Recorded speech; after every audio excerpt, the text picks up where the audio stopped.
Hey everybody, thanks for making it out today with the weather that we've had to deal with. I appreciate it. Today I'm going to talk to you a little bit about how my adversity and some of my life stories really helped kind of shape my life. Today I'm going to talk to you about death. I'm going to talk to you about prison. I'm going to talk to you about addiction.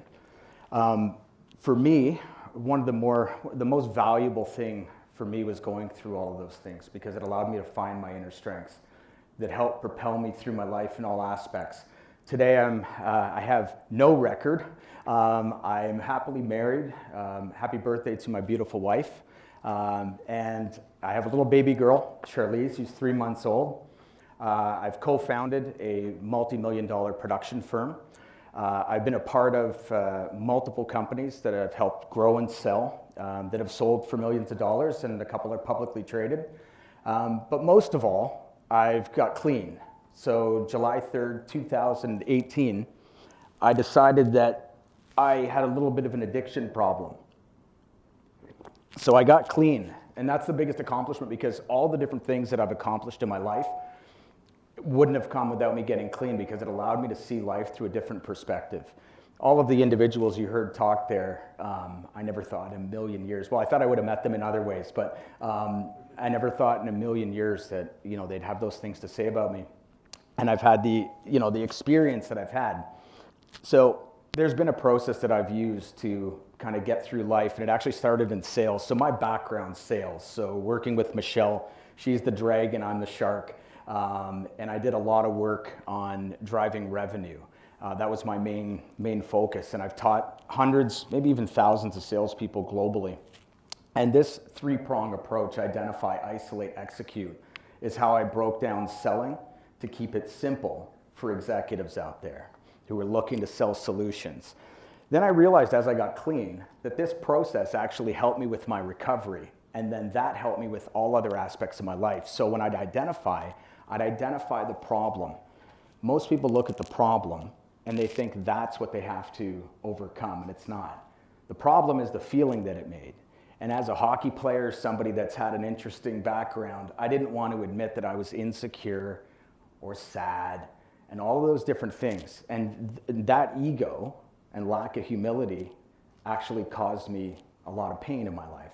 So for me, I now look at the problem and I try and identify what that feeling is. So if I'm feeling sad or angry, and my wife takes a double take at me because I say, honey, I'm feeling really insecure. I need to go think about why you're upset at me or why you're mad at me. So that's identify. I identify what the problem is, what you're feeling. From there, we isolate, drag it to the surface. The bad things do die in the light. And so we want to drag that to the surface, and then we want to execute, which is facing it head on and battle it. And that's how I've got myself through a lot of things in my life. And losing people, I was a little boy when that started, which brings me to my next slide here. So when we talk about loss and trauma, we look at even just, there's so many stats out there, but the mind can get permanently locked. Grief is such a powerful thing. It can actually lock your mind. And the mind then can only survive. It goes into survival mode. For me, my mother was diagnosed with throat cancer of the trachea when I was 7 years old. I talked to her with an Etch-a-Sketch pad where I had to write and talk to her for 2 years before she died. That was from 7 to 9. I had a little brother as well. I then lived across the street with my grandparents who stepped up as caregivers because my dad worked on Bay Street down in the financial district, and it was just easier for us to live there. Well, with that, both my grandparents passed away. And then most recently in recovery, which was the most insightful death that I've ever been through, my father died. I was 2 years clean, got the call in the middle of the night that my dad was sick, and then a month later he died. That death taught me more about all of the other deaths and myself because I was able to face that clear. When I was a boy, I didn't understand. When my grandparents died, I was loaded because how I dealt with that death was by not dealing with that death. And then when my dad got sick, I had to face it. What that taught me about myself was that I was durable and resilient. And those skills helped me battle. How did I call the CIA? How did I call the FBI? Well, there's not much I haven't seen. It's not a big deal. I just called them. Worst they can do is hang up on me, maybe send someone to my house, but it's not that big of a deal. So for me, I learned a lot about myself when I actually faced it. That being said, for most people with death, and myself included, it's a ticket, it's a license for me to be inconsiderate, dishonest, irresponsible. That's what death can do for a lot of people. So that brings me to my next slide. Rebellion. Incarcerated people, all kinds of mental health can happen. Boredom, unpredictable, all kinds of things. You can see from my smiling face there at 18 years old, I was an angry guy. The sadness from my mother's death turned into anger when I hit 16, 17, 18, 19. 5'8", 170, and there was bikers that wanted me to work with them, and I did, because I was very unpredictable, and I was exactly what they were looking for. And so I went, the next place you see here is the Max Super Jail, where I spent 150 days.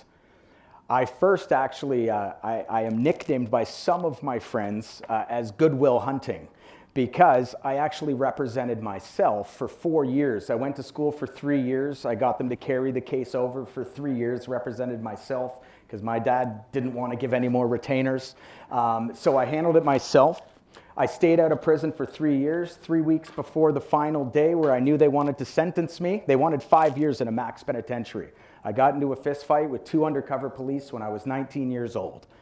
Very bad decision, especially when the other 8 of them got there. So for me, I represented myself for 3 years, and then 3 weeks before, I cold called an associate dean of a university and said, listen, I really like your international marketing program. They said, oh, it's a wonderful program. I'm thinking, well, I just don't want to go to prison. Can you guys please let me in? And I ended up getting into an international marketing certificate program to buy 1 more year so I didn't have to go to prison. I ended up getting a job as a paralegal at the same time because I was working there just booking meetings for $5 a meeting. You guys may not know the Yellow Pages, but it's a book. You call, a bunch of numbers on it. And I was doing that, and they were sick one day, and I stepped in as a paralegal, and I was selling wills and power of attorneys, property and personal before I knew it, and I was acting as a paralegal, and I was going to school, and that was it, house arrest, just like a yo-yo. That's the only 2 places I could go. After I graduated, they sent me to the sin bin, and this place was real. With all my time that I did there was multiple people with first-degree murder all the way down to any other charge. It was like a purgatory for criminals. Nobody knew if they were going to the penitentiary, and nobody knew if they were getting under 2 years. So all of us were crammed in there while Judgment Day came. It was hostile, it was aggressive, but it taught me that I was confident and resourceful. I had to read a room. I had to know who was shot calling, who was in charge, who was doing what. I had to try and, fit in. And I can tell you, when you get in a situation like that, you're either confident and brave or you're not. You step up. There's no time to wait. People in there read other people. They want to make sure if you're in or you're out so that, they can get food from you. There could be anything, right? So it taught me a lot about myself. I was confident and resourceful. Also, representing yourself for 4 years to stay out of jail is pretty resourceful. Now, the third picture here is the cat. Now, prison for me was brick and mortar, right? Not everyone goes to prison, but the reality is some of the worst prisons in the world are here. And most of us are in prison. Could be addiction, could be video games, could be not paying attention. It could be your health and wellness. It could be anything that's going to hurt your life. Anything that you're doing too much of, anything that you're keeping yourself from being successful is a prison in itself. And I can tell you that for the most part, people that keep themselves in the prison, we've had the key in our front pocket the whole time. And that picture is me. I would look right at what I was up against, and I didn't look to see what other alternative options were around. And I can tell you from this behavior, the next slide is a big reason why I went to prison.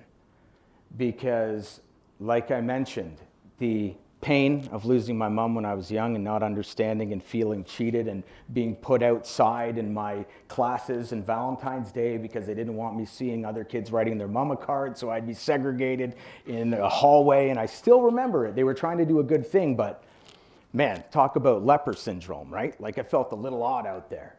And so you can see from the, this is where it all started. That's my glowing face there. And this started out as just fun every Friday, Saturday, turned all week, turned every day, every minute.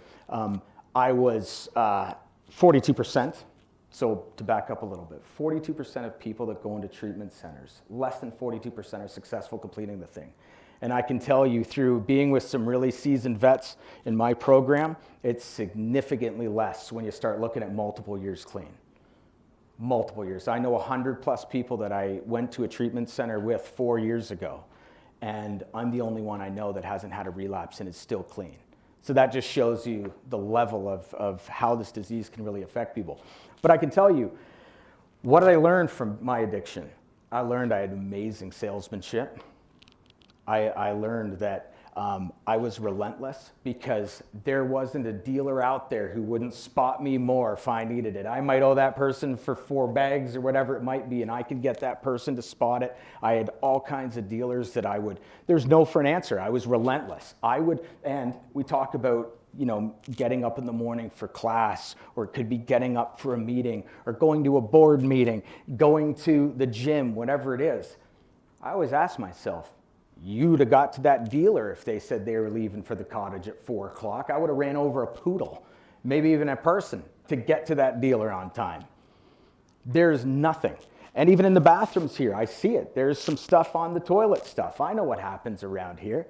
And everywhere else, every other university and every place, there is addiction.